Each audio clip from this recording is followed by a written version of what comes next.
अध्याय 41। तुमने मेरी बात सुनी। रेस्तरां के उद्घाटन के बाद सुयांग स्ट्रीट के माध्यम से एक सीधा रास्ता चला गया जब तक कि वह शहर के दूसरे दरवाजे तक नहीं पहुंच पाया, जहां अछूता द्वार स्थित था। जब वह पहुंच गया तो सुयांग ने देखा कि गेट के ठीक बाहर लोगों का एक बड़ा समूह और कुछ गाड़ियां इंतजार कर रही थीं। वे सभी को किसी भी तरह की सुरक्षा और हथियार उपलब्ध थे। ऐसा लग रहा था मानो वे युद्ध में उतरने वाले थे। भीड़ में कुछ लोग ऐसे भी थे जो वेशभूषा में किसी संप्रदाय के परंपरा में लग रहे थे। जब तक सुयंग गार्डों के पास से गुजरा और शहर से बाहर निकली, तब तक भीड़ का अधिकांश हिस्सा पहले से ही उसे कई तरह के संबंधों से देखा जा रहा था। कुछ की ओर तिरस्कार की दृष्टि से, लेकिन निश्चित रूप से वहां कुछ महिलाएं भी हैं जो अपनी आंखों में प्यार भरी रोशनी के लिए उसे देखती रहती हैं। तीनों से अधिक लोगों के सहयोगियों के नीचे सुयांग शांति से सड़क पर चली। उसकी अभिव्यक्ति शांत झील की तरह शांत थी। उसे इसकी परवाह नहीं थी कि वे क्या कर रहे हैं, न ही उसे कोई दोस्ती थी। हालांकि उसके कान भीड़ की फुसफुसाहट को सुनने से खुद को रोक नहीं सके।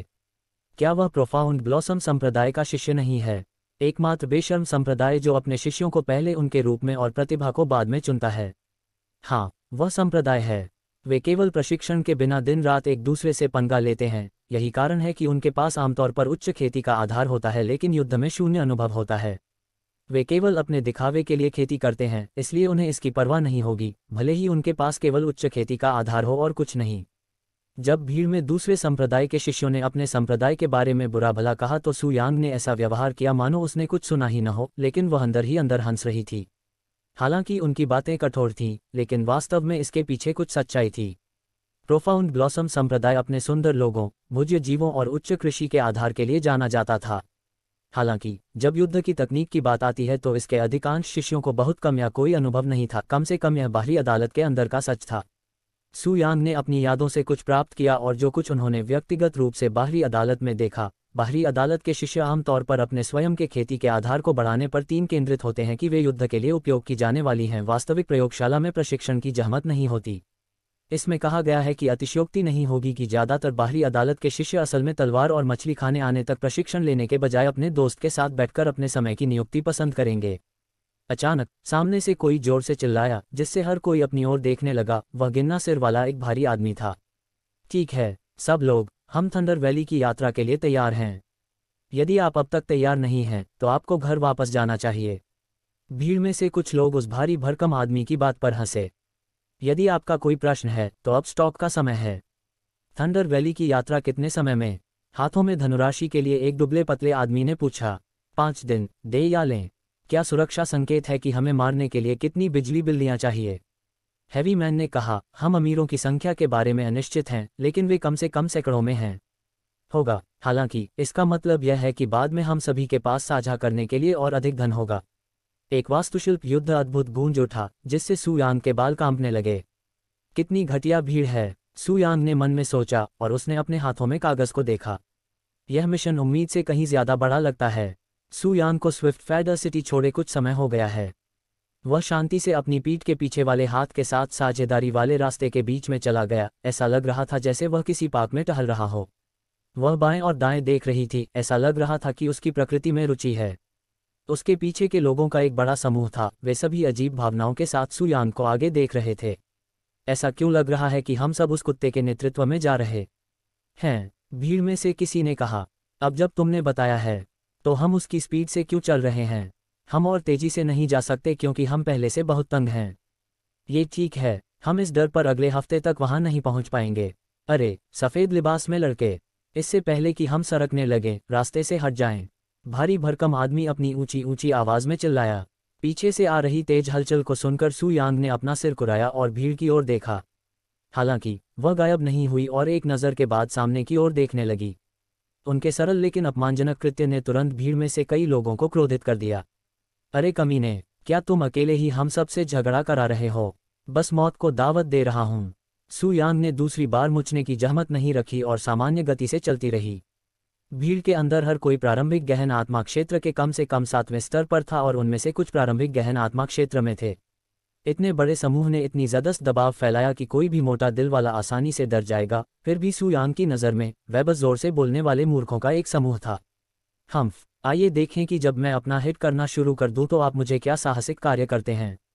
भारी आदमी ने आगे बढ़ाया और अपनी कठोरता में एक फ्लैट स्टील की ग्लूकोज सू लेकर यान के पास आया। इसी समय सुयांग अचानक बंद हो गई और भीड़ का सामना करने के लिए घूम गई।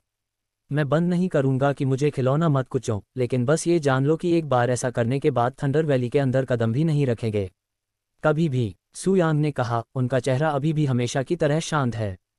हालांकि उसका बजरा इतना तेज था जैसे भारी आदमी के बिगुल में सीधे मक्खी भिनभिना रही हो। तुमने मुझसे अभी क्या कहा? तुम कमबख्त हो।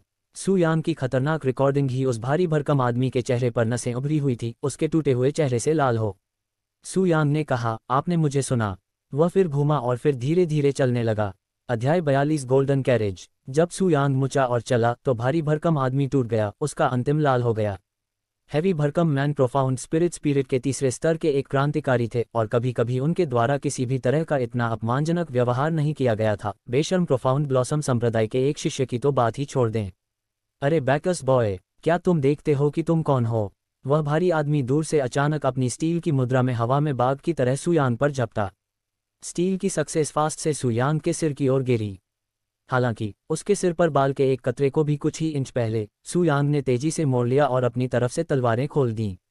प्रकाश की एक झिलमिलाहट चमकीली, जिसके बाद एक अत्याचारी दबाव आया जो हत्या के इरादे से भरा हुआ था। एक बार जब उस भारी भरकम आदमी के पीछे मौजूद भीड़ को हत्या के इरादे का पता चला तो उसके साथियों ने काम करना बंद कर दिया और उसके शरीर कांपने लगे जैसे कि बहुत ठंड हो रही हो।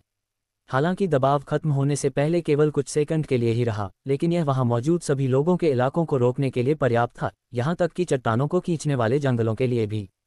हत्या के इरादे से तुरंत बाद हवा में भारी आदमी का जमे हुए शरीर को फिर से हिलना शुरू हो गया। वह पत्थर की मूर्ति की तरह पीछे की ओर लगाया गया। शरीर धीरे धीरे गिरा और डायरेक्टर्स की नज़रों में ऐसा लगा जैसे ये हमेशा के लिए टूट गया हो, लेकिन जब अंततः जमीन पर गिरा तो वहां हर किसी को ये देखकर हैरान कर देने वाली बात सामने आई कि उस भारी भरकम आदमी का शरीर सिर से गायब हो गया था।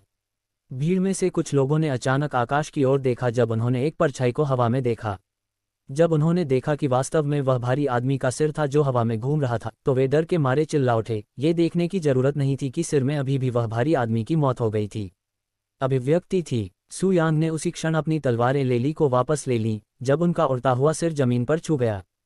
फिर उन्होंने हतप्रभ भीड़ को शांति से एक जादुई आभूषण के साथ देखा और कहा, चूंकि हम सभी एक ही उद्देश्य के साथ एक ही स्थान पर जा रहे हैं तो हम इस मूर्खता को क्यों नहीं नापसंद करते। इससे पहले कि मैं इस सड़क को खोदूं पटना शुरू करूं।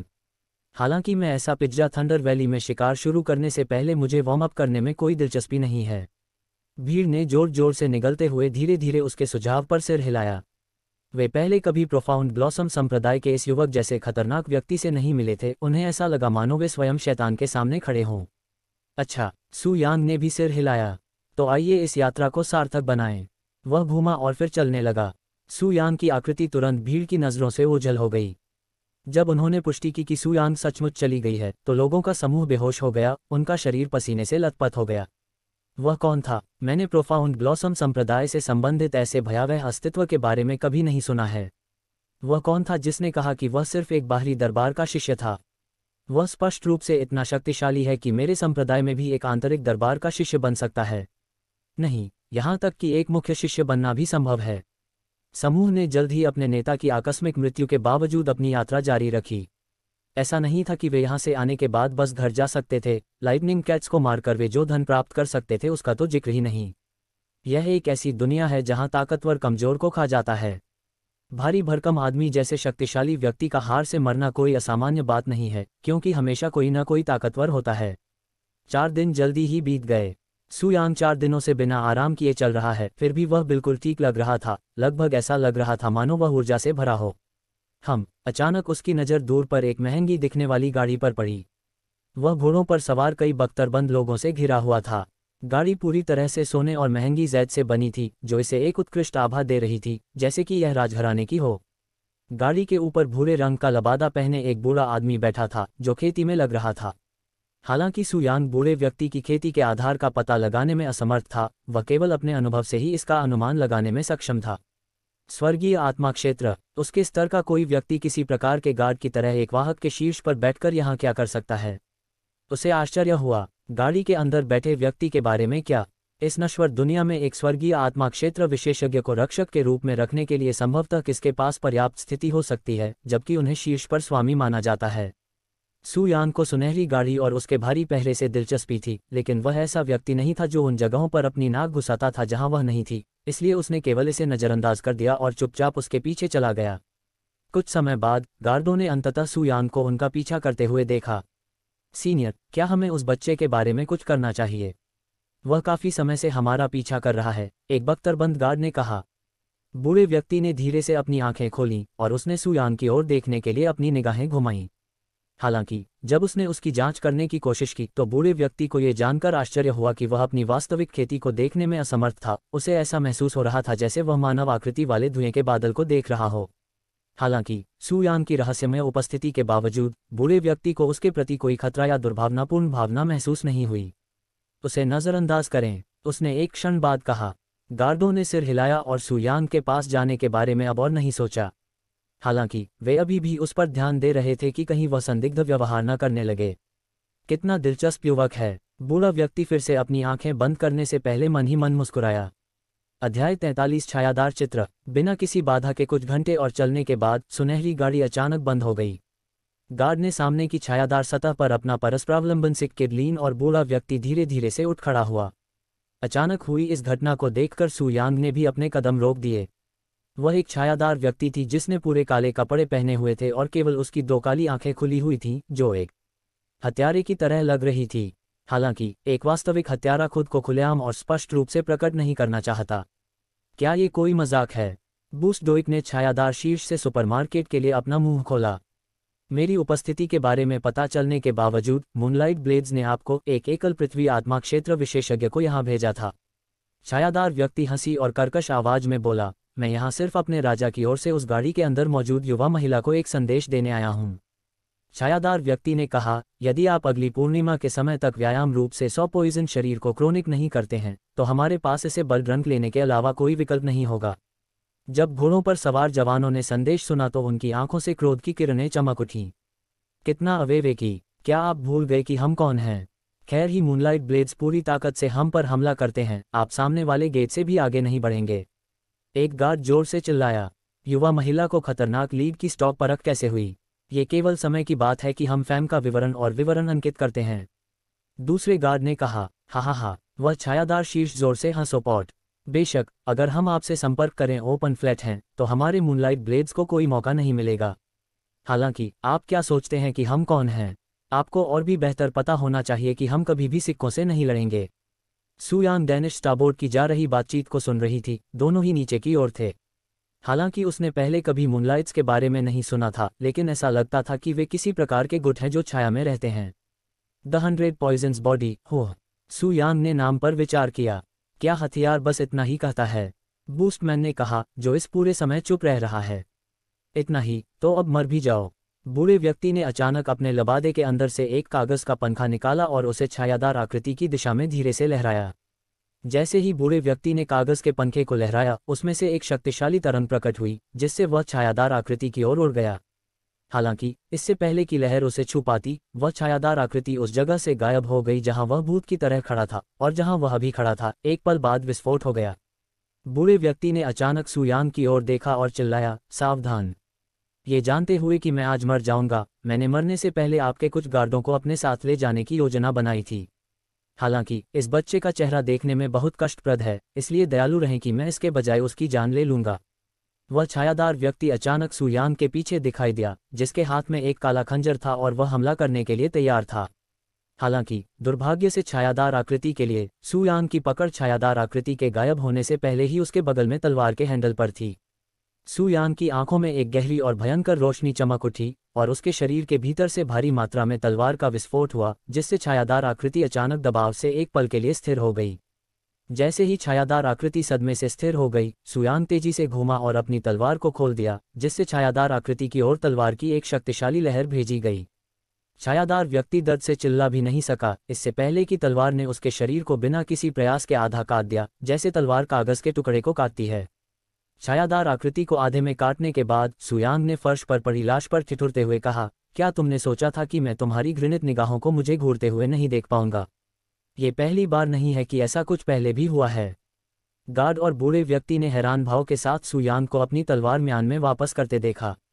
अभी क्या हुआ? एक पल में वह छायादार आकृति उनकी नज़रों से ओझल हो गई और एक पल बाद वह एक लाश बन गई, जिसका शरीर साफ सुथरा आधा कटा हुआ था, उस युवक के बगल में लेटा हुआ था जो संदिग्ध रूप से उनका पीछा कर रहा था। तलवार का इरादा। जब गार्ड अंततः अपने आश्चर्य से वापस लौटे तो उन्हें एहसास हुआ कि यह तलवार थी जिसका उपयोग युवक ने छायादार व्यक्ति को मारने के लिए किया था। कितना भयानक तलवार का इरादा। यहाँ तक कि स्वर्गीय आत्मा क्षेत्र का बूढ़ा व्यक्ति भी तलवार के इरादे से दिखाई गई विनाशकारी शक्ति और दबाव से हैरान था। ये कुछ ऐसा था जिसे उनके जैसा स्वर्गीय आत्मा क्षेत्र का विशेषज्ञ भी दोहराने में सक्षम नहीं होगा। बूढ़ा आदमी गाड़ी से कूद गया और सू यांग के पास पहुंचा। नौजवान, तुम्हारा नाम क्या है? उसने पूछा। जियो यांग। अगर आपको बुरा न लगे तो मैं पूछ सकता हूं कि आपकी उम्र कितनी है? सू यांग ने तुरंत उत्तर नहीं दिया और इसके बजाय चुपचाप बूढ़े व्यक्ति की ओर देखा। ऐसा लग रहा था कि वह गहरे विचारों में है। जब बूढ़े व्यक्ति ने उसकी शांत अभिव्यक्ति देखी तो वह मुस्कुराया और कहा, मैं आपकी तलवार के इरादे से बेहद प्रभावित हुआ, लेकिन आपकी उपस्थिति मेरे लिए आपको केवल एक कनिष्ठ के रूप में देखना कठिन बना देती है। मेरी उम्र क्या मायने रखती है? लड़ाई में केवल एक चीज़ जो मायने रखती है वह है किसी की ताकत और बुद्धि। इसके अलावा कुछ भी अप्रासंगिक है। सू यांग के शब्दों ने बूढ़े व्यक्ति को अवाक कर दिया। सीनियर जोंग, क्या वहाँ सब कुछ ठीक है? सुनहरी गाड़ी के अंदर से एक मधुर स्त्री स्वर गूंजा, जिससे बूढ़ा आदमी मुड़ गया। युवा महिला, खतरा अब नहीं है, सीनियर जोंग नाम के बूढ़े व्यक्ति ने कहा। तो फिर चलो अपनी यात्रा जारी रखें, हमारे पास यहाँ ज़्यादा समय नहीं है। सीनियर जोंग ने कड़वी मुस्कान के साथ सू यांग को देखा। हालांकि मैं आपसे आपकी तलवार के इरादे के बारे में अधिक बात करना चाहता हूँ, हम जल्दी में हैं। मैं दिव्य तलवार मंदिर से वरिष्ठ जोंग हूँ। यदि आपको कभी जाने का मौका मिलता है तो आप वहाँ किसी को भी ये दिखा सकते हैं और वे करेंगे तुम्हें मेरे पास लाओ। सीनियर जोंग ने सू यांग को पीली जैद स्लिप सौंपी। अगर मुझे मौका मिले। सू यांग ने लापरवाही से जैद स्लिप स्वीकार कर ली। जब सू यांग ने दिव्य तलवार मंदिर का उल्लेख करने के बाद कोई प्रतिक्रिया नहीं दिखाई तो सीनियर जोंग थोड़ा आश्चर्यचकित हुए। क्या यह अज्ञानता थी या डिवाइन स्वॉर्ड टेम्पल नाम ही इतना नहीं था कि उसकी भौहें उठ सकें? सीनियर जोंग को सू यांग की पृष्ठभूमि में अधिक दिलचस्पी हो गई, लेकिन अफसोस उसके पास उसके बारे में अधिक जानने के लिए उसके पास रहने का समय नहीं था। उनकी संक्षिप्त बातचीत के बाद उनके दोबारा आगे बढ़ने से पहले सीनियर जोंग गाड़ी में चले गए। अध्याय 44 स्वर्गीय संविधान। गाड़ी के अंदर सीनियर जोंग एक महिला टॉप के सामने बैठी थी। उनका चेहरा घूंघट से ढका हुआ था। मूनलाइट ब्लेड्स वास्तव में काफ़ी हैं। स्मारक शीर्ष पर भारी है। इतनी हृदयस्पर्शी थी कि सीनियर जोंग को अपने दिल की थकावट महसूस हो रही थी। सीनियर जोंग ने कहा, युवा महिला को चिंता करने की ज़रूरत नहीं है। हमने जल्द ही उनके साथी का पता लगाया और उन्हें इस धरती से अलग कर दिया। उसकी आवाज़ें और सामान से भरी थी, फिर भी उसकी आवाज़ें धुंधली थीं।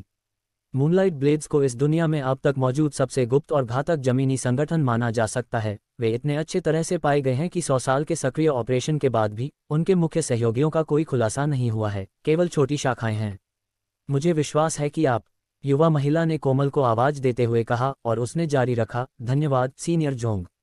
आपकी प्रशंसा के योग्य होने के लिए कुछ भी नहीं किया। उसने अपने साथी व्यक्ति से कहा, अपना सिर हिलाया। लेकिन तुमने अभी मेरी रक्षा की है। वृद्ध जोंग ने थोड़ा हंसते हुए कहा, मुख्य रूप से युवा महिला के बचाव पक्ष के रूप में, हालांकि मैंने वास्तव में अभी तक कुछ नहीं किया है। जिसने हत्या की वह एक युवा व्यक्ति था। एक युवा महिला उत्सुक लग रही थी और सीनियर जोंग ने उसे याद दिलाया कि क्या हुआ था। हत्यारा को पता चला कि बाद में वह मर्ज में ये संदेश देने के लिए यहाँ आया था और उसका इरादा हमें कुछ नुकसान पहुँचाने का था। लेकिन आखिरी क्षण में उसने इस युवा पर अचानक हमला करने का निर्णय लिया। उस पर हमला क्यों किया गया? क्या वह ठीक है? जब सीनियर जोंग को याद आया कि हत्यारे ने क्या कहा था तो वह फूट फूट कर मुस्कुराने से खुद को रोक नहीं सका। कैसे उनके चेहरे की पुतलियां थीं। उसकी बातें हैरान कर देने वाली थी। आश्चर्य से अपना मुंह ढक लिया। एक दर्शक पर सिर्फ इसलिए हमला किया गया क्योंकि उसका चेहरा परेशान करने वाला था। ये कैसा था विकास? जहां तक उसकी समझदारी की बात है, वह न केवल सुरक्षित रूप से सफल हो रही है बल्कि उसने स्थिति बदल दी है और हत्यारे को तलवारों से मार डाला है। तलवार का इरादा। मुझे अभी पता चला कि वह भयानक तलवारबाजों का इरादा सीनियर जोंग का नहीं था। उसने आश्चर्य से स्वर में पूछा। सीनियर जोंग ने अपने सिर हिलाया में अफसोस जताया और कहा, अगर मैं भी कोशिश करूं तो इतनी शक्तिशाली तलवारों का इस्तेमाल नहीं कर पाऊंगा। युवती अब सचमुच सदमे में थी। वह सीनियर जोंग के आचरण को अच्छी तरह से जानती थी और तलवार चलाने वाले के रूप में उनकी क्षमताओं को उस्तादों के बीच भी शीर्ष पर माना जा सकता था। लेकिन अपने बारे में बोलते समय उनका इतना निराश और हीन महसूस करना पहली बार था। ये युवक कौन है? मैं उसकी पृष्ठभूमि नहीं जानता, केवल उसका नाम जानता हूँ, जियो यांग। हालांकि वह एक किशोर की तरह दिखता है, लेकिन उसका आचरण कुछ और कहता है। अगर मुझे अनुमान लगाना है तो वह भेष में कोई सम्मानित तलवारबाज होना चाहिए। जियो यांग, क्या वह अभी भी वहीं बाहर है? आप उसे बात करने के लिए अंदर क्यों नहीं बुलाते? युवा महिला की बातों ने सीनियर जोंग को आश्चर्यचकित कर दिया। लेकिन हम उसकी पृष्ठभूमि नहीं जानते। हालांकि मुझे उससे कोई खतरा महसूस नहीं हो रहा है, लेकिन मुझे नहीं लगता कि उसे उस युवा महिला के इतने करीब रखना अच्छा विचार होगा। मुझे इस तलवारबाज में दिलचस्पी है जिसे हमारे सम्मानित सीनियर जोंग भी नहीं समझ सकते। और चूंकि वह मूनलाइट ब्लेड से किसी को मारने के लिए काफ़ी मजबूत है, इसलिए मैं कम से कम हमारे बीच किसी तरह का संबंध बनाना चाहूँगा। उद्धरण चिन्ह उद्धरण चिन्ह। एक पल की चुप्पी के बाद सीनियर जोंग ने सिर हिलाया और गाड़ी छोड़ दी। गाड़ी के बाहर सुयांग अभी भी हत्यारे द्वारा बताए गए नाम 100 पॉइजन बॉडी को याद करने की कोशिश कर रही थी। मुझे अब याद आया, यह एक रॉयल ग्रेड स्वर्गीय संविधान है। 100 जहर वाले शरीर वाला कोई भी व्यक्ति नश्वर स्तर पर सभी जहरों से प्रतिरक्षित होगा। सुयांग को अंततः याद आया कि उसे यह नाम इतना परिचित क्यों लगा। स्वर्गीय संविधान विशेष निकाय हैं जो व्यक्ति को अद्वितीय और कभी कभी स्वर्ग विरोधी प्रतिभाएं प्रदान करते हैं, जैसे कि 100 पॉइजन बॉडी जो व्यक्ति को सभी जहरों से प्रतिरक्षित होने और यहां तक कि इसके साथ खेती करने की अनुमति देती है। स्वर्गीय संविधान वाले सभी लोगों को स्वर्ग द्वारा भेजे गए प्रतिभाशाली माना जाता है और आमतौर पर कम उम्र में सभी प्रकार के मूल्यवान संसाधनों और चमत्कारिक दवाओं के साथ विकसित किया जाता है। तकनीकों और हथियारों की तरह स्वर्गीय संविधानों की भी दुर्लभता और गुणवत्ता के अपने स्तर होते हैं। उदाहरण के लिए 100 पॉइजन बॉडी रॉयल ग्रेड में थी, जो स्वर्गीय संविधान रैंकिंग में सबसे निचला ग्रेड था, जबकि श्रेष्ठ 1000 पॉइजन बॉडी एक इंपीरियल ग्रेड स्वर्गीय संविधान होगा। एक रॉयल ग्रेड स्वर्गीय संविधान हो। सुयांग ने गाड़ी की ओर देखा। अचानक सीनियर जोंग गाड़ी से बाहर आए और फिर से सुयांग के पास पहुंचे। नौजवान, मेरी युवा महिला आपको थोड़ी बातचीत के लिए गाड़ी में आमंत्रित करना चाहती है। वह हत्यारे से निपटने के लिए व्यक्तिगत रूप से आपको धन्यवाद देना चाहती है। सीनियर जोंग ने पहले से अलग स्वर में उससे कहा। सुयांग ने सेनोर जोंग के गंभीर चेहरे को देखा और गाड़ी पर एक और नज़र डाली। अच्छे से उन्होंने उनका प्रस्ताव स्वीकार कर लिया। जब गार्डों ने देखा कि सुयांग सीनियर जोंग के पीछे गाड़ी में आ रही है तो उनके होश उड़ गए। जब उनकी युवा महिला भी अंदर थी तो सीनियर जोंग किसी अजनबी को गाड़ी में कैसे जाने दे सकते थे। हालांकि जितना वे शिकायत करना चाहते थे और सुयांग को रोकना चाहते थे, उनमें से किसी ने भी अपना मुंह खोलने की हिम्मत नहीं की जब उन्हें उसके द्वारा दिखाए गए कौशल की याद आई। सीनियर जोंग के उसके बगल में होने का तो जिक्र ही नहीं किया गया। एक बार जब सुयांग ने गाड़ी में प्रवेश किया तो गाड़ी के एक तरफ बैठे लाल वस्त्र पहने एक सुंदर व्यक्ति ने उनका स्वागत किया। हालांकि वह उसका चेहरा नहीं देख सका, लेकिन उसके विशाल अनुभव ने उसे बताया कि वह निश्चित रूप से एक महान सुंदरता थी। दूसरी ओर जब युवती ने पहली बार सुयांग का सुंदर चेहरा देखा तो वह उसके रूप से बहुत आश्चर्यचकित हुई, यहाँ तक कि मोहित भी हो गई। जब सीनियर जोंग ने उसके बारे में बात की तो उसने सुयांग के इतना सुंदर युवक होने के बारे में कुछ भी उल्लेख नहीं किया, जिससे युवा महिला एक सेकंड के लिए अवाक रह गई जब उसने उसे देखा, क्योंकि वह किसी ऐसे सुंदर व्यक्ति की उम्मीद नहीं कर रही थी। सुयांग सीनियर जोंग के बगल में गाड़ी के दूसरी तरफ बैठा था और उसके चेहरे पर एक उदासीन भाव था जो स्थिति से बिल्कुल भी प्रभावित नहीं था। आपको एक महान तलवारबाज होना चाहिए, जियो यांग। मेरा उपनाम जी जिंगफेंग है।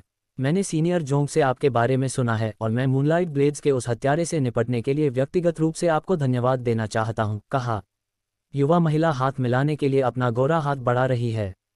जब सुयांग ने उसे तलवार चलाने वाला कहा तो वह मन ही मन हंसने लगी। तुम्हें मुझे धन्यवाद देने की जरूरत नहीं है। मैंने जो किया वह केवल खुद को बचाने के लिए किया, उसने उससे हाथ मिलाते हुए कहा, जो नर्म और चिकने थे। उद्धरण चिन्ह प्रश्नवाचक चिन्ह विस्मयादिबोधक चिन्ह उद्धरण चिन्ह। सीनियर जोंग गुप्त रूप से आश्चर्यचकित रह गए जब उन्होंने जी जिंगफेंग को हाथ मिलाने के लिए अपने हाथ आगे बढ़ाते देखा, क्योंकि यह उनके स्तर के किसी व्यक्ति के लिए अकल्पनीय था। वह कुछ कहना चाहता था, लेकिन अफसोस सुयांग की तेज हरकतों ने उसे अपना मुंह खोलने से पहले ही उसके हाथों को छूने की अनुमति दे दी। अध्याय 45 100 जहर शरीर। जी जिंगफेंग ने कुछ हद तक चकित भाव से उनका हाथ मिलाने को देखा। उसने नहीं लिखा था कि उसने अपने हाथों से हाथ मिलाने के लिए अपनी बाहें क्यों फैलाईं। ये लगभग ऐसा ही था मानो उनका शरीर बिना सोचे समझे हरकत कर रहा हो। यह मेरे लिए पहली बार है जब मैं किसी ऐसे पुरुष की त्वचा को महसूस कर रही हूं जो मेरे परिवार में नहीं है। उसने मन में सोचा कि सुयांग के गर्म हाथ ने धीरे से उसका हाथ पकड़ लिया। संभवतः ये सुयांग के प्राकृतिक आकर्षण और उपस्थिति का कारण था, लेकिन जी जिंगफेंग को यह नहीं पता था कि उसने अपना हाथ अपनी ओर क्यों बढ़ाया था। यहाँ तक कि सीनियर जोंग को अपनी युवा महिला को देखकर आश्चर्य हुआ, जिसमें दूर रहने की प्रवृत्ति है। वह अपनी त्वचा से अपनी त्वचा को महसूस करने के लिए पेश करती है। मेरा हाथ। सुयांग ने एक क्षण बाद कहा जब जी जिनफिंग ने कुछ समय बाद भी अपना हाथ नहीं निकाला। मेरे आदमी कहाँ चले गए? मैं इसके लिए माफ़ी मांगता हूँ। जी जिनफाइंग ने शर्माते के साथ तुरंत अपना हाथ वापस ले लिया जब उसे एहसास हुआ कि वह लंबे समय से उसका हाथ पकड़ रही थी। उसकी निष्ठाओं के कारण सीनियर जोंग की प्रविष्टि से दरार हो गई। यहाँ पृथ्वी पर क्या चल रहा है? उसकी साड़ी कहाँ चली गई? जैसे ही उसने सुयांग को देखा, ये सब गायब हो गया। जी जिनफेंग ने अपना ग्लास साफ किया। बेट भाई जियाओ, अगर आपको बुरा न लगे तो मैं पूछता हूँ कि आप कहाँ से हैं? फिर उसने पूछा। जिस तरह से उसने उसे आत्मीयता से दर्शाया, उसे करते हुए कहा। सुयांग ने उद्योग से उसे अपनी परखिली हुई कला दिखाने के लिए अपने हाथ से हवा में उठाया। उन्होंने कहा, मैं प्रोफाउंड ब्लॉसम संप्रदाय से हूँ। घरा खुला संप्रदाय। जी जिनफेंग ने अपने घूंघट के पीछे एक हैरान कर देने वाला भाव दिखाया। उसने ऐसी जगह के बारे में पहले कभी नहीं सुना था। सीनियर जोंग ने भी प्रश्नवाचक अभिव्यक्ति दिखाए। उसने ऐसी जगह के बारे में भी नहीं सुना है। हालांकि जब उनके पास अपने रैंकों में इतनी गहरी तलवारें रखने वाला व्यक्ति था, तो उन्होंने उनके बारे में पहले कैसे नहीं सुना होगा? हम यहाँ के आसपास के नहीं हैं, इसलिए मुझे ऐसी किसी जगह के बारे में नहीं पता। दुर्भाग्य से, जी जिनफेंग ने खेदजनक स्वर में कहा। हालांकि यदि उनके पास कोई शक्तिशाली व्यक्ति है, तो यह निश्चित रूप से एक विशेष स्थान होना चाहिए। सुयांग मुस्कुराए और अपना सिर हिलाया। ये वास्तविक रूप से रंगीन नहीं है, आप धीरे धीरे सोचेंगे। वास्तव में, अगर मैं छोड़ सकता हूं, तो मैं छोड़ देता हूं। सुयांग के शब्दों से सीनियर जोंग की आंखें चमक उठीं और उन्होंने कहा, फिर मेरे दिव्य तलवार संप्रदाय में शामिल होने के बारे में क्या उचित है? हम आपके जैसे प्रतिभाशाली तलवारबाजों की हमारी रैंक में शामिल होने के लिए बहुत उत्सुक हैं। विश्वास है कि वहां के शिष्य भी एक नए गुरु की नियुक्ति करेंगे जो उन्हें तलवारों के बारे में सिखाएगा। मैं इस प्रस्ताव की देखरेख कर रहा हूँ, लेकिन अभी भी कुछ चीज़ें हैं जो मुझे वहां मिलती हैं। एक बार जब मैं ये काम पूरा कर लूँगा, तो शायद मैं इस दिव्य तलवार संप्रदाय की यात्रा कर सकता हूँ। सुयांग ने अपने प्रस्ताव को पूरी तरह से ठीक किए बिना तलाक पर रोक लगाने का प्रस्ताव दिया। सीनियर जोंग लिटिल स्टॉक हुआ। किसी के लिए दिव्य तलवार संप्रदाय को इतनी जल्दी ठीक करना उसके लिए भी पहली बार था। क्या ये गहरा चेहरा संप्रदाय में वास्तव में इतना गहरा हो सकता है? हालांकि वह पूरी तरह से निराश नहीं थी, क्योंकि सुयांग ने उसके प्रस्ताव को पूरी तरह से ठीक नहीं किया था, यहाँ तक कि यह भी संकेत दिया गया था कि वह भविष्य में उनके साथ जुड़ सकती है। उन्होंने एक क्षण बाद कहा, फिर जब तक आप वहाँ अपना व्यवसाय समाप्त नहीं कर लेंगे, हम धैर्य बनाए रखेंगे। बस ये जान लें कि हमारे दिव्य तलवारबाजों के दरवाजे में तलवारें किसी भी व्यक्ति के लिए हमेशा के लिए खुली रहती हैं। बड़े भाई जियाओ, आप बहुत छोटे हैं, यहाँ तक कि आपकी उम्र भी कितनी है? उम्र कितनी है? बिल्कुल। हालांकि यह नज़रों से छिप गया था, जी जिनफेंग की आंखों में एक प्रत्याशित रोशनी चमक उठी। सुयांग ने अपने प्रश्न पर केवल मुस्कुराहट दी और उसे उत्तर नहीं दिया।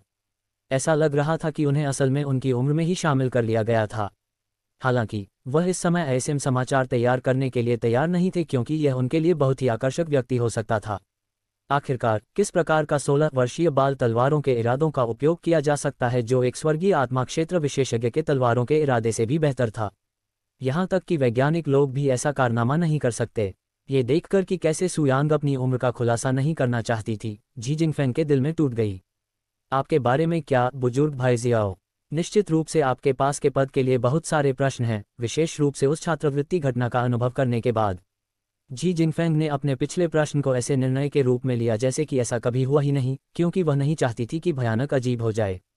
सीनियर जोंग ने महसूस किया कि सुयांग के लिए उनके सवाल पर संदेह करना बेहद असभ्य था, क्योंकि अगर उन्हें उनकी पृष्ठभूमि के बारे में पता चलता है तो इसे ईशनिंदा माना जाता है। लेकिन ये देखकर कि जी जिनफेंग ने इसे अंतिम रूप देने का निर्णय कैसे लिया, उसने भी ऐसा ही करने का निर्णय लिया। छोटी सी घटना के बाद मेरे दिमाग में कुछ चल रहा है। सुयांग ने जी जिनफाइंग की आकर्षक छवि पर अपनी उंगली ली और उन्होंने जारी किया, आपका दिव्य संविधान, 100 जहर शरीर। उद्धरण चिन्ह प्रश्नवाचक चिन्ह विस्मयादिबोधक चिन्ह प्रश्नवाचक चिन्ह विस्मयादिबोधक चिन्ह उद्धरण चिन्ह। इससे पहले कि सुयांग अपना प्रश्न पूरा कर पाता, सीनियर जोंग की आंख से आंसू निकल गए और उसकी हत्या के इरादे से चमकने लगी, क्योंकि उसका हाथ सहज रूप से सुयांग की उभरी हुई गर्दन तक पहुंच गया, जैसे कोई बाज अपने शिकार को पकड़ रहा हो। हालांकि इससे पहले कि वह सुयांग को छुपाता, जी जिनफेंग की गर्मी की आवाज गूंजी, रुको। सीनियर जोंग की हरकतें तुरंत थिक हो गईं, उनका तूफान वाला हाथ सुयांग की ताकत का दम घोंटने से काफी दूर था, जो उनके अचानक हमलों से जरा भी हिली नहीं। उद्धरण चिन्ह ... उद्धरण चिन्ह। सुयांग जहां घने जंगल में है, उसकी अभिव्यक्ति अभी भी हमेशा की तरह शांत थी। ऐसी लग रही थी मनोस्थिति की उसे थोड़ी भी चिंता नहीं है। उन्होंने अचानक ही अपने आप को बंद कर लिया और शांत स्वर में कहा, आपका इस दुनिया में स्वर्गीय संविधान कितना भी दुर्लभ क्यों न हो, मुझे आपके रॉयल ग्रेड 100 पॉइजन शरीर में कुछ भी समान नहीं है। वैसे ही इस व्यक्ति को पूर्ण प्रतिरोध प्रदान किया जाता है सभी जहर, इसकी क्षमता दुर्भाग्य से नश्वर ग्रेड जहर तक ही सीमित है। एक बार जब आप स्पिरिट ग्रेड जहर का सामना करेंगे तो ये लाभदायक होगा। सू यान के शब्दों में सीनियर जोंग ने कहा, जो अभी भी अपनी अटैक रिलीज की तैयारी के लिए तैयार थे, और जी जिंगफेंग, जो जहर की कला में विशेषज्ञ थे, दोनों को स्टॉप कर दिया। अध्याय 46 में आपके स्वर्गीय संविधान को देखना चाहता हूं। अगर आपको कोई दिलचस्पी नहीं है तो आप इसका जिक्र क्यों कर रहे हैं? सीनियर जोंग ने गंभीर स्वर में पूछा। ऐसा लग रहा था मानो वह किसी संदिग्ध से पूछताछ कर रहा हो जो सलाखों के पीछे था। ये सिर्फ इतना है कि मैं पहली बार किसी को यहाँ स्वर्गीय संविधान के साथ देख रहा हूँ, इसलिए मैं उत्सुक हो गया और पूछना चाहता था कि क्या मैं इसे देख सकता हूँ। जब सू यांग ने यहाँ कहा तो उसमें एक गहरा और रहस्यमय एहसास था। निसंदेह ये पहली बार उनके समय में नहीं था जब उन्होंने किसी को शास्त्रीय संविधान के साथ देखा था, क्योंकि उनके पिछले जन्मों में उनके प्रत्येक मित्र स्वर्ग के करीब थे विरोधी शास्त्रीय संविधान। हालांकि जहां तक इस दुनिया के स्वर्गीय संविधान की बात है, ये वास्तव में उसकी पहली बार होगी जब उसने इसे देखा होगा, और वह ये पुष्टि करना चाहती थी कि यह उसके पिछले जीवन का स्वर्गीय संविधान के समान है या नहीं। वाई आप उसके शास्त्रीय संविधान को देखना चाहते हैं? आप कितने बेशर्म और डेयरडेविल्स हैं। आपको क्या पता है कि आप किस तरह की गालियां दे रहे हैं? आप किस तरह की मृत्यु का आनंद ले रहे हैं? जब सीनियर जोंग ने सू यांग का पागलपन भरा फोत सुना तो वह जबड़ा सामर्य उस पर लगभग झपटा। यहाँ तक कि जी जिंगफेंग ने भी अपने चेहरे को ढकने वाले घूंघट के पीछे शर्माने से खुद को नहीं रोका था, क्योंकि यह पहली बार था जब किसी ने अपने सामने इतने बोल्ड होने की हिम्मत की थी। सू यांग से यह पता लगाने के लिए कि वह अपने खगोलीय संविधान को क्या देख सकता है, वह मूल रूप से उसके शिष्य के रूप में था कि वह अपने 100 पॉइजन्स के शरीर को क्या देख सकता है। दूसरे शब्दों में, वह अपने नग्न शरीर को देखना चाहता था। सू यांग ने सीनियर जोंग की घृणित अभिव्यक्ति को जरनाह के साथ देखा। तुम किस बारे में बात कर रहे हो? वाह, लेकिन आपने स्पष्ट रूप से उसके दिव्य संविधान को देखने के लिए कहा था। मुझे विश्वास है कि किया गया है। वह बिना कुछ सोचे सिर हिलाया। सीनियर जोंग का चेहरा लाल से लाल हो गया। उसे लगा कि सू यांग ने उसे फोकस की कोशिश कर रही है। उसके वास्तुशिल्पीय संविधान को देखने का मतलब उसके अंतिम शरीर को देखना है। सू यांग ने अपनी ओर से चौड़ी आंखें देखीं। उसका नंगा शरीर। आप निश्चित रूप से मजाक कर रहे होंगे। मैं उसे केवल अपनी हथेलियां दिखाने के लिए कह रहा हूं ताकि मैं उसकी शिरोबिंदु पर एक नज़र डाल सकूं। उसके शरीर को देखने के बारे में कुछ कहा। उन्होंने आश्चर्यचकित स्वर में कहा। ऐसा लग रहा था जैसे वह इस मामले में अनसुलझे हैं। अन्यथा मुझे उस पद्धति का उपयोग करने में परेशानी होगी जिसमें कोई समस्या नहीं होगी। उनकी बातें सुनने के बाद सीनियर जोंग ने मुंह से उल्टी कर दी। यदि जी जिंगफेंग उनके सामने असाध्य नहीं था तो वह अब तक उसे कई बार अविस्मरणीय मार का भुगतान करती थी। युवा महिला, मैं तुम्हारे लिए उसके दुस्साहसिक अनुरोध को अस्वीकार कर दूंगा, उसने कठोर स्वर में कहा। सू यांग ने अपने कंधे उचकाए और कहा, तब मेरा यहाँ काम पूरा हो गया। भले ही थोड़ी देर के लिए आपसे बात करके अच्छा लगा, लेकिन मैं अब छुट्टी ले रहा हूँ क्योंकि मेरी मंजिल अभी सामने है। आप थंडर वैली जा रहे हैं? सीनियर जोंग ने आश्चर्यचकित स्वर में उससे पूछा। सबसे शक्तिशाली जानवर गहन आत्मा क्षेत्र के आसपास होंगे, तो सू यांग जैसा शक्तिशाली व्यक्ति जिसके पास पृथ्वी आत्मा क्षेत्र में किसी को आसानी से मारने की क्षमता है, वहां क्यों जाना चाहेगा? बस एक छोटा सा मिशन। फिर यदि आप मुझे क्षमा करें। इंतजार। जैसे ही सू यांग जाने के लिए दरवाज़ा खोलने ही वाला था, जी जिंगफेंग ने अचानक उसे बुलाया। हालांकि जी जिंगफेंग को खुद नहीं पता था कि उसने उसे क्यों रोका, क्योंकि वह आमतौर पर कभी भी किसी ऐसे व्यक्ति से नहीं पूछती थी जो छोड़ना चाहता था। ये सिर्फ मेरी हथेली है ना? भले ही यह खुद को बचाने के लिए था, ये तथ्य कि आपने मूनलाइट ब्लेड से निपटने में हमारी सहायता की थी नहीं बदलेगा, जी जिंगफेंग ने कहा, और उसने फिर से उसके लिए अपने सुंदर हाथ बढ़ाए। युवा महिला, इस तरह का शारीरिक संपर्क आपके जैसे किसी व्यक्ति के लिए बिल्कुल अनुचित होगा। हम पहले ही हाथ मिला चुके हैं, ये बहुत अलग नहीं होगा। लेकिन युवा महिला, आपने युवा महिला को सुना, बूढ़े आदमी। सू यांग ने अचानक एक सहज गति में जी जिंगफेंग के हाथों को पकड़ लिया, जिससे वह बहुत चौंक गई, जो पूरी तरह से तैयार नहीं थी। बूढ़ा आदमी। सीनियर जोंग को लगभग अपने कानों पर विश्वास नहीं हो रहा था। जब से वह छोटा था तब से कभी कोई ऐसा नहीं हुआ जिसने उसे इस तरह से संबोधित करने का साहस किया हो। जी जिंगफेंग के हाथों को फिर से पकड़ने के बाद सू यांग ने अपनी आंखें बंद कर लीं और चुप हो गया। अचानक उसके शरीर से एक गहरी आभा निकली, जिससे वातावरण कुछ प्राचीन सा लगने लगा। अप्रत्याशित परिवर्तन के कारण सीनियर जोंग और जी जिंगफेंग दोनों आशंकित महसूस करने लगे। गाड़ी अचानक इतनी शांत हो गई कि केवल घोड़ों और गाड़ी के चलने की आवाज़ ही सुनाई दे रही थी। ये शांत वातावरण कुछ क्षण तक रहा। जब सू यांग ने फिर से अपनी आंखें खोलीं तो उन्होंने कुछ हद तक राहत भरी मुस्कान दिखाई। ये वैसा ही है, वह धीमी आवाज में बुदबुदाया। वही क्या है? जी जिंगफेंग ने पूछा। ये बिल्कुल वैसा ही है जैसा मैंने इसे याद किया था। मैंने सोचा था कि यह उससे अलग होगा जैसा मैंने इसकी कल्पना की थी, लेकिन ऐसा लगता है कि यह अनावश्यक चिंता थी। उन्होंने एक छोटे से विराम के बाद कहा। जी जिंगफेंग के स्वर्गीय संविधान का विश्लेषण करने के बाद सू यांग ने पुष्टि की कि इसकी संरचना और कार्य स्वर्गीय संविधान के समान है जिससे वह अपने पिछले जीवन में परिचित थे। ये जानकर सू यांग खुशी के मूड में था, क्योंकि इस खोज का मतलब था कि एक मौका था कि वह अभी भी उसी ब्रह्मांड में था, लेकिन एक अलग दुनिया में था। शायद ये 4 दुनियाओं से अलग दुनिया है। 5वीं दुनिया, उसने विचार किया। सू यांग ने जी जिंगफेंग को सीधे उसके घूंघट की ओर देखा और मुस्कुराया। मेरे स्वार्थी अनुरोध को सुनने के लिए धन्यवाद, उन्होंने स्पष्ट स्वर में कहा। जी जिंगफेंग मदद नहीं कर सकती थी, लेकिन महसूस कर रही थी कि जब सू यांग ने उसकी ओर देखा तो वह घूंघट के माध्यम से और सीधे उसकी आंखों में देख पा रही थी, और वह मुस्कुराई। ये केवल एक छोटी सी बात है, इतना विनम्र होने की कोई ज़रूरत नहीं है। हालांकि यह आपके लिए एक छोटी सी बात हो सकती है, लेकिन यह मेरे लिए बहुत महत्वपूर्ण है। आपके प्रति अपनी कृतज्ञता दिखाने के लिए मैं आपको 100 पॉइजन बॉडी को इंपीरियल ग्रेड 1000 पॉइजन बॉडी में विकसित करने की विधि बताऊंगा। उद्धरण चिन्ह ... उद्धरण चिन्ह। पहले से ही शांत जगह अचानक और भी शांत हो गई, और सीनियर जोंग और जी जिंगफेंग दोनों ने सदमे से भरी बड़ी आंखों से सू यांग को देखा, खासकर जी जिंगफेंग जो इस समय मुश्किल से ठीक से सोच पा रही थी। उसने अभी क्या कहा कि उसके पास न केवल मेरे 100 जहर वाले शरीर को 1000 जहर वाले शरीर में विकसित करने की विधि है, बल्कि वह मुझे ऐसी अमूल्य तकनीक देने को भी तैयार है। क्यों? जी जिंगफेंग ने घूंघट के पीछे चौड़ी आंखों से उसे देखा। उसे अपने पूरे जीवन में पहले कभी इतना सदमा नहीं लगा था। अध्याय 47 अमूल्य तकनीक। मेरे जहर 100 वाले शरीर को 1000 जहर वाले शरीर में विकसित करने की विधि। क्या ऐसी कोई तकनीक है जो वास्तव में इस स्वर्ग के नीचे मौजूद हो सकती है? यदि हाँ, तो आप इसे मेरे जैसे किसी व्यक्ति को क्यों देना चाहते हैं? कोई शख्स है जिससे आप अभी अभी मिले हैं? जी जिंगफेंग ने कंपाती आवाज में पूछा। अपने विशाल पृष्ठभूमि और अपने परिवार की अपार संपत्ति के बावजूद वह इस तकनीक को देखकर उत्साह से कांपने से खुद को रोक नहीं पाती है, जिसका अनुभव हो भी सकता है और नहीं भी हो सकता है। इसे अपने पास रखने का कोई मतलब नहीं है, क्योंकि मेरे पास 100 पॉइजन बॉडी नहीं है, इसलिए मैं इसे किसी ऐसे व्यक्ति को दे सकता हूं जो वास्तव में इसका उपयोग करता है। मैं कोई संत नहीं हूं, लेकिन ये हमेशा मेरे लिए एक निजी है खुशी होगी। मैं महिलाओं को आपकी तरह खुश रहना चाहती हूं, खासकर अगर इसके लिए बस कुछ छोटे उपहारों की ज़रूरत है। वह किसी अजनबी को इतनी मूल्यवान तकनीक साझा करने जा रही है। खूबसूरत महिला, ये भावना कि सू यांग आपके घूंघट के माध्यम से देख सकती है, जी जिंगफेंग के दिल में मजबूत हो गई है। सिर्फ एक छोटा सा उपहार। सीनियर जोंग लगभग असंतुलित हो गए जब सू यांग ने एक ऐसी तकनीक बताई जो किसी भी शास्त्रीय संविधान को उच्च श्रेणी में विकसित कर सकती है। यह एक छोटा उपहार है।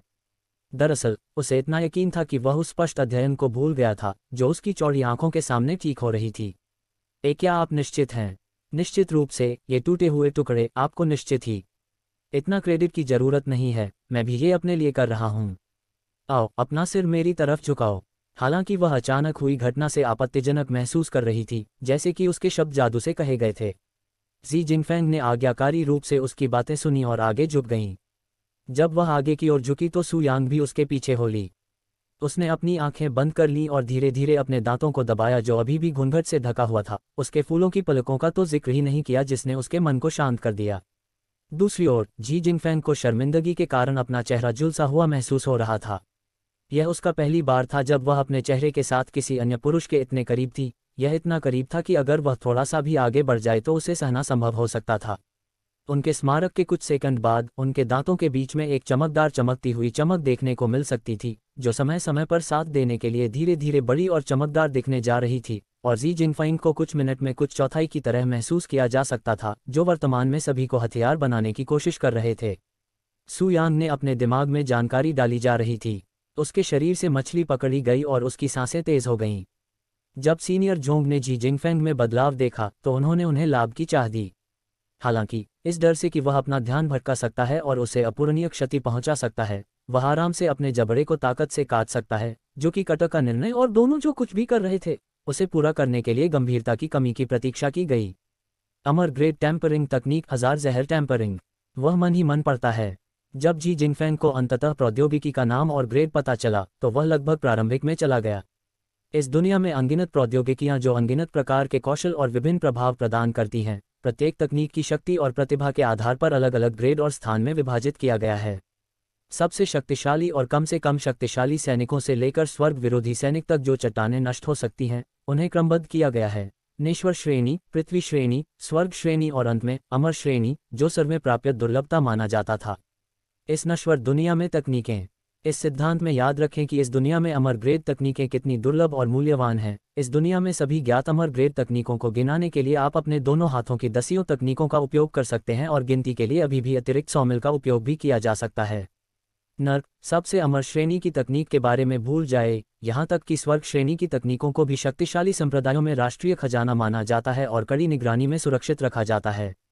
जब तक किसी एक महान परिवार से संबंधित न हो जिसने पूर्वी महाद्वीप के पूरे क्षेत्र या दिव्य तलवार संप्रदाय जैसे किसी सुपर संप्रदाय पर शासन किया हो, वे किसी भी अमर श्रेणी की तकनीक को करीब से और व्यक्तिगत रूप से देखने के बारे में भूल सकते हैं।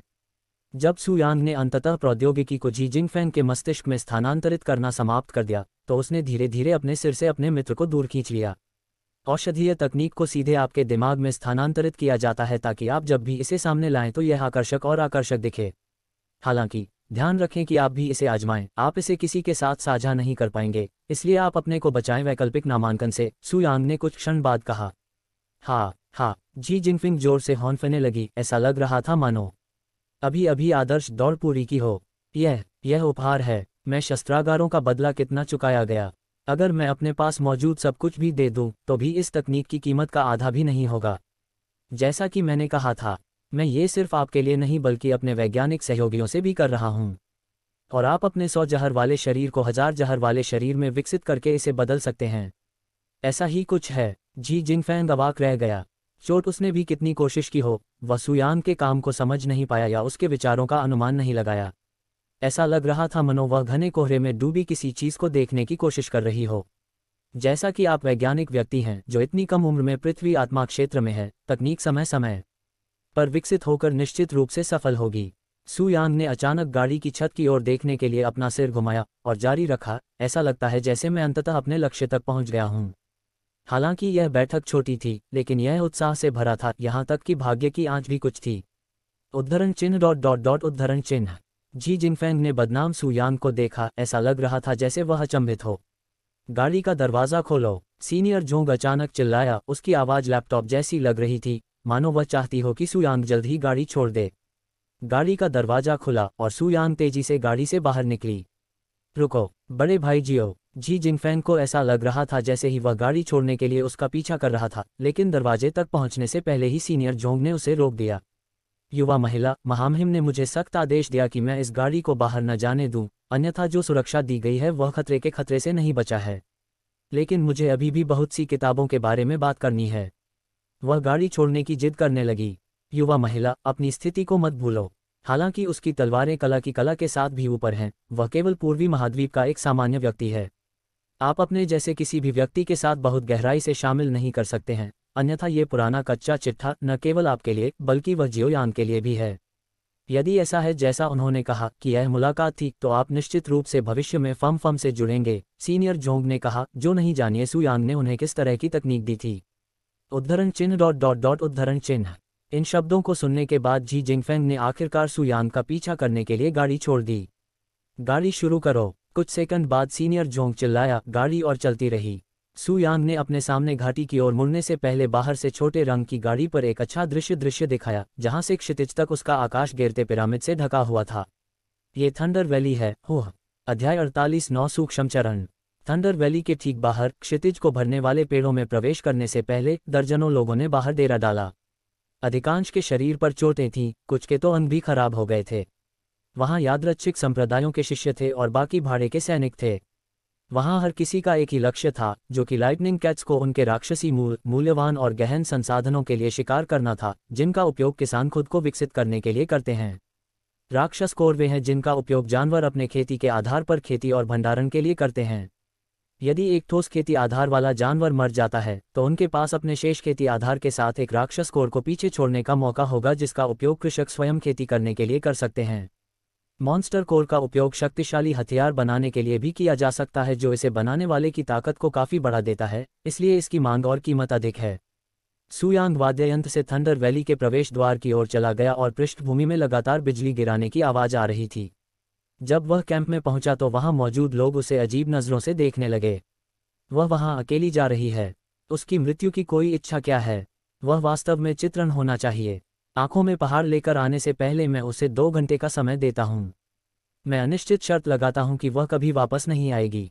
वहां कुछ लोग सुयांग पर हंसे जो बिना किसी चेतावनी के थंडर वैली में चल रहे थे। उन्होंने कई दिनों तक यहाँ रहने और रहने के लिए गंभीर गाली गलौज के साथ सुयांग जैसे लोगों को देखा और उनके साथ गंभीर बातचीत की।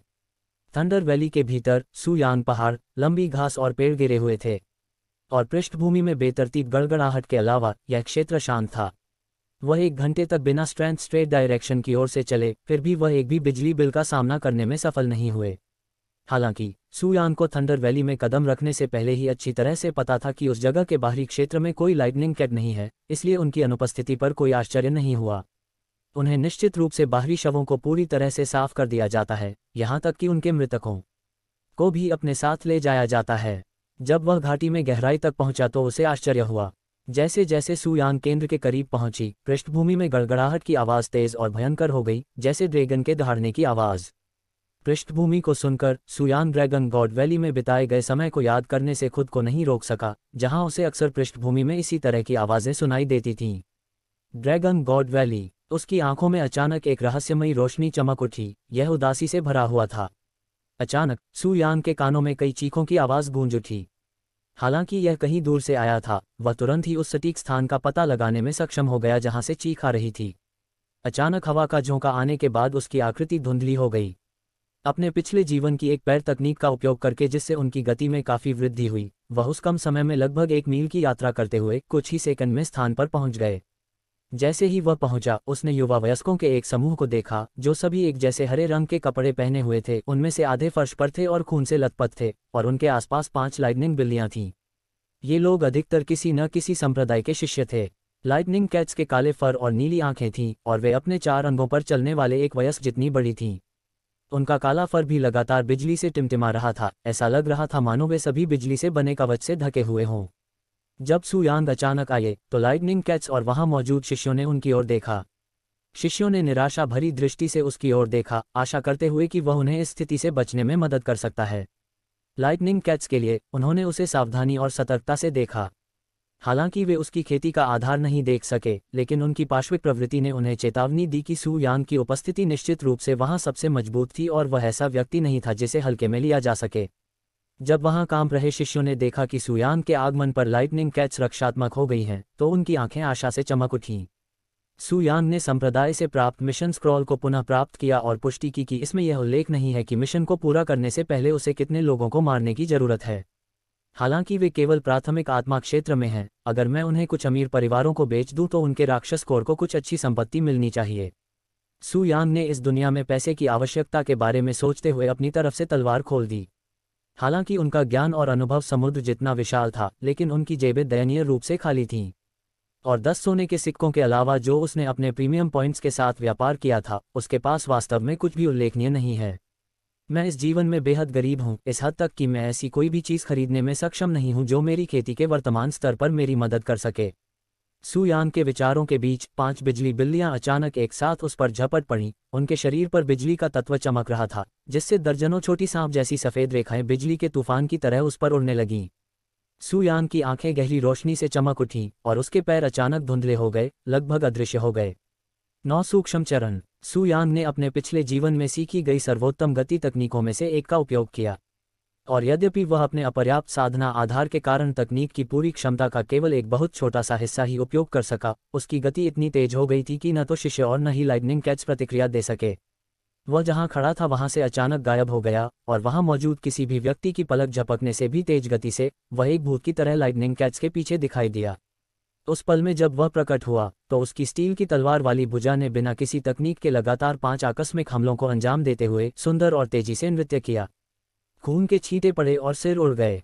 5 बिजली बिल्लियां बिना सिर जोड़े जमीन पर गिर पड़ीं। इससे पहले कि स्तब्ध शिष्यों को पता चलता कि क्या हुआ था, सुयांग ने उन्हें मार डाला था। पलक झपकते ही 5 लाइटनिंग कैट्स को मारने और वहां मौजूद चकित शिष्यों को नजरअंदाज करने के बाद सु यांग ने अपनी तलवार का उपयोग करके 2 लाइटनिंग कैट्स के सिर के माथे को काट दिया ताकि अंदर छिपे राक्षस कोर को पुनः प्राप्त किया जा सके। 2 राक्षस कोर पहले से ही। सु यांग ने संतुष्टि के साथ सिर हिलाया और राक्षस कोर को अपनी जेब में डाल दिया। और जैसे ही वह मुड़कर जाने में समर्थ हुआ, वहां मौजूद शिष्यों में से एक ने उसे पुकारा, क्षमा करें उद्धारकर्ता, हालांकि हमारी जान बचाने के बाद ये पूछना बहुत अधिक हो सकता है, क्या आप हमारे साथ समूह बनाना चाहेंगे? सु यांग ने उस सुंदर लड़की की ओर देखा जिसने उसे बुलाया था, जो उसे एक आकर्षक नज़र से भी देख रही थी। उसके निम्न साधना आधार पर एक नज़र डालने के बाद, जो प्राथमिक आत्मा क्षेत्र में केवल चौथे स्तर पर था, उसने उदासीन स्वर में उत्तर दिया, प्राथमिक आत्मा क्षेत्र के चरम पर जानवरों का शिकार करना, जबकि आप इस थंडर वैली के अंदर कदम रखने के लिए भी योग्य नहीं हैं। आप अपने साधना आधार से यहाँ क्या हासिल करने की उम्मीद करते थे? मेरे पास आपके साथ या आपके बेवकूफ़ी भरे खेल खेलने का समय नहीं है।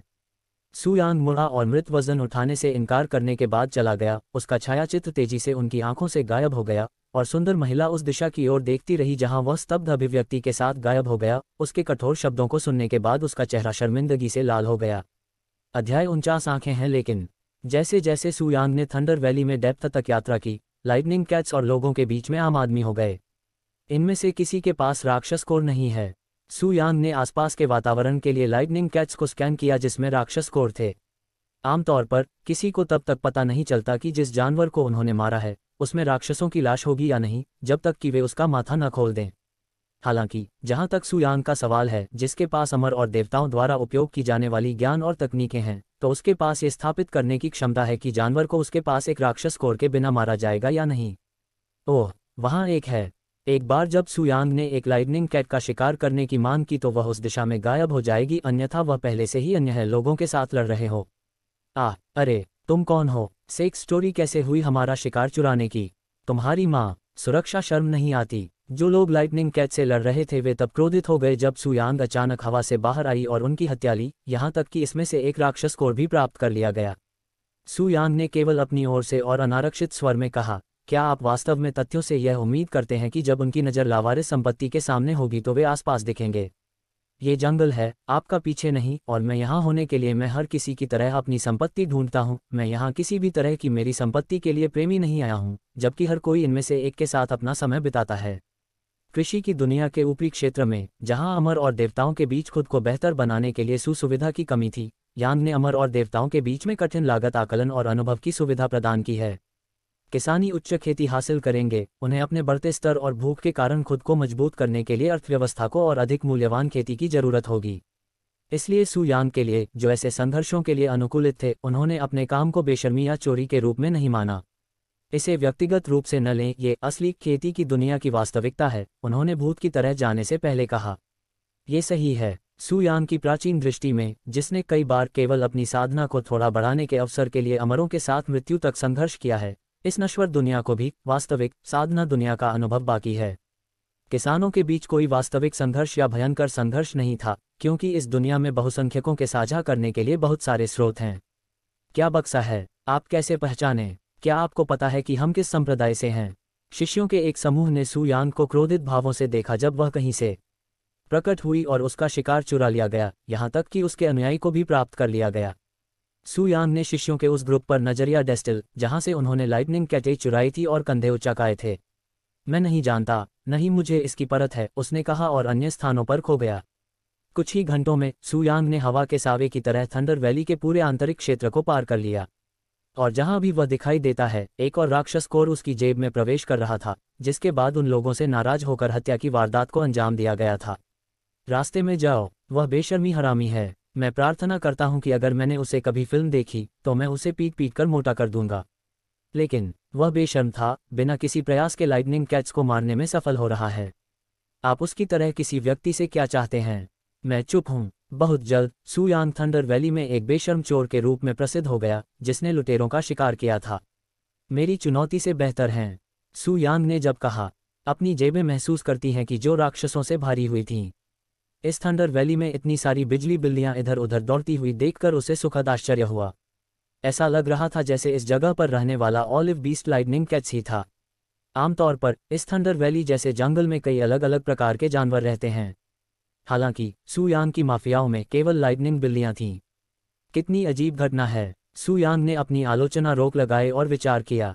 कुछ अंशों के बाद उसने अचानक थंडर वैली में और भी गहराई तक दौड़ शुरू कर दी, यहाँ तक कि आसपास के राक्षसी कोर वाले लाइटनिंग कैट्स को भी देखा अंदाज कर दिया। हालांकि सू यांग के थंडर वैली के केंद्र थंडर कोर पहुंचने से ठीक पहले लोगों की भारी भीड़ ने रास्ता रोककर उनका स्वागत किया। ये सभी लोग एक जोड़ी सफ़ेद कपड़े पहने हुए थे, बाकी पैर पर एक सुनहरी तलवार की तस्वीर लगी थी और इनके आसपास कम से कम 100 लोग थे। यहाँ क्या हो रहा है? सू यांग ने उनसे एक से पूछा। इस स्थान पर वर्तमान में दिव्य तलवार संप्रदाय का कब्जा है। मुझे और तुरंत यहाँ से चले जाओ। जब सू यांग ने सुना कि वे दिव्य तलवार संप्रदाय से संबंधित हैं तो वह आश्चर्यचकित हो गई कि अपनी ओर से ऊपर उठने से रोक नहीं सकी। जब सीनियर जोंग का साथ छूटा तो वह स्पष्ट रूप से दूसरी जगह जा रहा था। तो ये लोग यहाँ थंडर वैली के बीच में क्या कर रहे हैं? कुछ लोगों को जरूर जो पवित्र आत्मा क्षेत्र में थे, उनमें से सबसे अधिक गहन आत्मा क्षेत्र में थे। यह एक बहुत बड़ी शक्ति थी, विशेष रूप से इस थंडर वैली में जहां अधिकांश जानवर प्राथमिक आत्मा क्षेत्र में थे। यह एक अति थी। हालांकि सभी गहन आत्मा क्षेत्र विशेषज्ञ के साथ लाइटनिंग कैट्स की भारी संख्या अब तक समाप्त हो चुकी है, फिर भी कई लोग अभी भी इधर उधर घूम रहे थे, जिसका मतलब था कि वे यहाँ लाइटनिंग कैट्स के लिए नहीं हैं बल्कि कुछ और थे। यदि वे यहाँ लाइटनिंग कैट्स के लिए नहीं हैं तो यह उसका कारण होना चाहिए। सू यांग मन ही मन मुस्कुराया। जब दिव्य तलवारें सांप्रदायिक शिष्यों ने अपने मूसलों का निरीक्षण किया तो उन्होंने नरहैन चढ़ा लिया। तुम किस बात पर मुस्कुरा रही हो? दफा हो जाओ। उन्होंने कहा कि यह मामूली और वैज्ञानिक है। दफा हो जाओ। हुह। सू यांग ने अपने लबादे से एक पीले रंग की जेड के आंकड़े निकाले और उसे शिष्य को दिखाया, जो जेड टुकड़ों को देखने के बाद अचानक डर से चिल्लाया, जिससे वहां मौजूद सभी लोग अपनी ओर चले गए। देखना माँ, मेरी हार्दिक क्षमायाचना। शिष्य अचानक आपके मस्तिष्क पर बैठ गया और पीले दांतों के साथ सू यांग से संपर्क करना पड़ा। इस श्रेणी के जूनियर के पास छुट्टी है, लेकिन वह माउंट ताई को अध्ययन में विफल रही है। वह स्थान अचानक इतना शांत हो गया कि किसी पत्ते के गिराने की आवाज भी सुनी जा सकती थी। अध्याय 50 चरम यिन फूल। सू यांग ने दिव्य तलवार संप्रदाय को वह स्मारक जेड नोटबुक के बाद जो सीनियर जोंग ने उसे पहले दिया था। सब कुछ शांत हो गया। एक तरफ हटो, मुझे बुजुर्गों के साथ काम करना है। सू यांग ने कहा, एक तरफ हटो, मुझे विश्वास है कि वह एक गहरा बुजुर्ग है। और अभी शिष्यों ने तुरंत सू यांग के चलने के लिए रास्ता साफ कर दिया।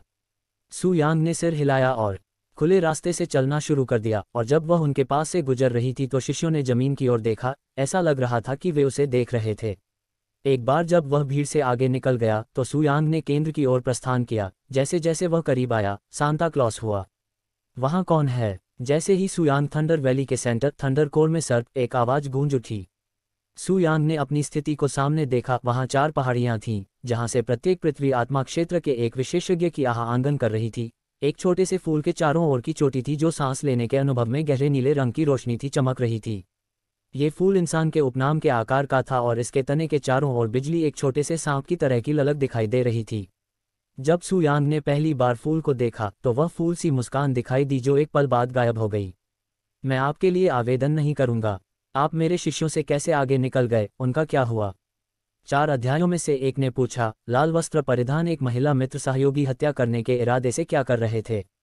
हालांकि उसने ऐसा नहीं किया जो उसे शत्रुता से देख रही थी, क्योंकि उसकी बगल की 3 टोपियां भी किसी भी समय उस पर हमला करने के लिए तैयार देख रही थीं। ये पूर्व वैज्ञानिक अच्छी तरह से पकड़े गए थे कि दिव्य तलवारें संप्रदाय के शिष्य किसी भी परिस्थिति में किसी को भी अंदर नहीं जाने देंगे जब तक कि उनके हाथों को मजबूर नहीं किया जाएगा। हालांकि इस छोटे से पूर्वी महाद्वीप में कौन सा संभावित दिव्य विद्वान संप्रदाय के 100 से अधिक शिष्यों को पीछे धकेलने के लिए मजबूर किया जा सकता है? यही कारण था कि वैज्ञानिकों ने तुरंत सू यांग पर हमला नहीं किया। वे सभी उसकी रहस्यमयी उपस्थिति से सावधान थे। बेशक मैं उनके पास से गुजरा। जहां तक उनकी सुरक्षा का सवाल है, मैंने किसी को नहीं डांटा। सू यांग ने नाथ स्वर में कहा। वह पृथ्वी आत्मा क्षेत्र के 4 सैनिकों की संयुक्त हत्या के इरादे से बेफिक्र लग रही थी। आप उनके पास से गुजरे? ये कैसे संभव है? मैंने उन्हें सख्त आदेश दिया कि किसी को भी अंदर न जाने दें। क्या आप इसे देखने के बाद भी ऐसा कह सकते हैं? सू यांग ने फिर से बड़े पैमाने पर जेडी दस्तावेज का खुलासा किया। हालांकि जब उन्हें पहली बार यह प्राप्त हुआ था तब उन्हें ZDPs का उद्देश्य पता नहीं चला था, लेकिन दिव्य विद्वान संप्रदाय के शिष्यों के दर्शन ने उन्हें यह स्पष्ट कर दिया था कि उन्हें दिव्य संप्रदाय के किसी भी प्रकार की विशेष उपस्थिति प्रदान की गई थी। और निश्चित रूप से जब 4 शिखरों ने पीले जेड को खिसकते देखा तो उनका अंतिम लगभग प्रक्षेपण से बाहर आ गया। असंभव। वह सीनियर जोंग का कमांड मेडल क्यों है? उसके पास ऐसी चीज है। आपने जेडी के नमूने कैसे प्राप्त किए और सीनियर जोंग के साथ आपका क्या रिश्ता है? हमें कैसे पता चलेगा कि यह असली चीज है? सीनियर जोंग ने 10 साल पहले उस जगह पर जाने के लिए समुदाय छोड़ दिया था। सभी विशेषज्ञों ने सुयांग से सवाल दागना शुरू कर दिया। प्रिय शांति से एक एक करके अपना जवाब दिया। मुख्य संयोग से सीनियर जोंग से मुलाकात हुई और लेडी जी की रक्षा करने में उनकी मदद करने के बाद हम सबसे अच्छे दोस्त बन गए और उन्होंने मेरे लिए यह उल्लेख किया।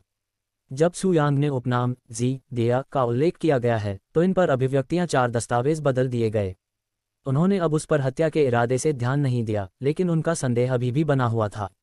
जहां तक इस जेडी पर्ची की प्रामाणिकता का सवाल है तो आप स्वयं इसकी जांच क्यों नहीं करते? सुयांग ने फिर से अपनी दिशा में जेडी के चित्र बनाए। जिसने भी इसे पकड़ा उसे एक पल में जांच में शामिल कर लिया गया। कुछ क्षण बाद वह चिल्लाया, ये वास्तविक है। ये वास्तव में सीनियर जोंग का कमांड पदक है। तो क्या हुआ अगर यह सच है? आप यहाँ क्या कर रहे हैं? सीनियर जोंग को इस ऑपरेशन के बारे में पता नहीं चला क्योंकि वह 10 साल से अधिक समय से हमारे साथ नहीं है। लाल वस्त्र पहने महिला ने कहा। उनसे प्रश्न करना जारी रखा गया। क्या आप इसके बारे में निश्चित हैं? मैं हाल ही में इस थंडर वैली के प्रवेश द्वार पर सीनियर जोंग से अलग हुआ हूँ। क्या सीनियर जोंग यहाँ थे? सुयांग ने सिर हिलाया और कहा, लेडी जी के साथ। फिर वह सामान्य तरीके से उनके पास आया और बोला, क्या पता है कि वह फूल क्या है? उसने पूछा। चारों ने फूल की ओर देखा और फिर सुयांग की ओर देखा और अपना सिर हिलाया। दरअसल उन्होंने ऐसा फूल पहले कभी नहीं देखा था। उनके गहन ज्ञान के बावजूद उनमें से किसी ने भी पहले कभी ऐसा फूल नहीं देखा या उनके बारे में सुना है। हालांकि वे निश्चित थे कि यह फूल इस थंडर वैली में लाइटनिंग कैट्स के साथ घटना का कारण था और किसी प्रकार का अमूल्य खजाना था, इसलिए उन्होंने इस स्थान को तब तक सुरक्षित रखने की योजना बनाई जब तक कि वे इस छोटे की पहचान का पता नहीं लगाना। फूल, उस फूल को एक्सट्रीम यिन फूल कहा जाता है और इसका प्रभाव शुद्ध यिन फूल के समान ही होता है, साथ ही इसका तीसरा 10 गुना अधिक होता है। 10 गुना ज्यादा। जब इन फूल की पहचान के बारे में चारों स्पेसिफिकेंट्स को पता चला तो उनके होश उड़ गए। शुद्ध यिन फूल को पहले से ही एक अत्यंत मजबूत औषधि माना जाता था जो पृथ्वी आत्मा क्षेत्र के किसानों को भी मार सकती थी, फिर भी यह चरम यिन फूल 10 गुना अधिक मजबूत थी। तो क्या ये चरम यिन फूल खगोलीय आत्मा क्षेत्र के सैनिकों को भी नहीं मार देगा? यदि किसी विशेष तकनीक के बिना इसका उपभोग किया जाए तो ऊपर के सांस्कृतिक क्षेत्र से स्वर्गीय आत्मा क्षेत्र का भी उपयोग करने के तुरंत बाद मर जाऊंगा, सुयांग ने अपनी प्रारंभिक कहानियों में कहा। यहाँ तक कि स्वर्गीय आत्मा क्षेत्र से ऊपर भी। तो फिर हमें इस चीज़ के साथ क्या करना चाहिए? अगर इस दुनिया में इसका कोई उपयोग नहीं हो सकता है तो इसे क्या उपयोगी नहीं बनाया जाएगा? लाल वस्त्र पहने बुढ़िया ने पूछा। यही कारण है कि लेडी जी और सीनियर जोंग ने मुझे इस स्थान पर बुलाया था, उन्होंने उत्तर दिया। हालांकि यहाँ हमें कोई भी इस एक्सट्रीम यान फूल का उपयोग नहीं कर सका। मुझे पूरा यकीन है कि लेडी जी के परिवार को इसमें कुछ उपयोग मिलेगा। जी जिंगफेंग की पृष्ठभूमि के बारे में कुछ भी नहीं देखा गया, लेकिन सुयांग को पता चला कि वह इस दुनिया में एक अतुलनीय स्थिति वाली शख्सियत थी, इसलिए उसने इन 4 समानताओं को अपने लाभ के लिए उम्मीद में इस्तेमाल किया। ये समझ में आता है। अगर किसी के पास इस चरम यिन फूल को छूने की क्षमता है तो वह लेडी जी का परिवार होगा। फिर अगर आप मुझे माफ़ करेंगे, मैं इस एक्सट्रीम यिन फूल को निकालूंगा और लेडी जी के पास लौटूंगा, सुयांग ने एक्सट्रीम यिन फ्लावर के सामने कहा।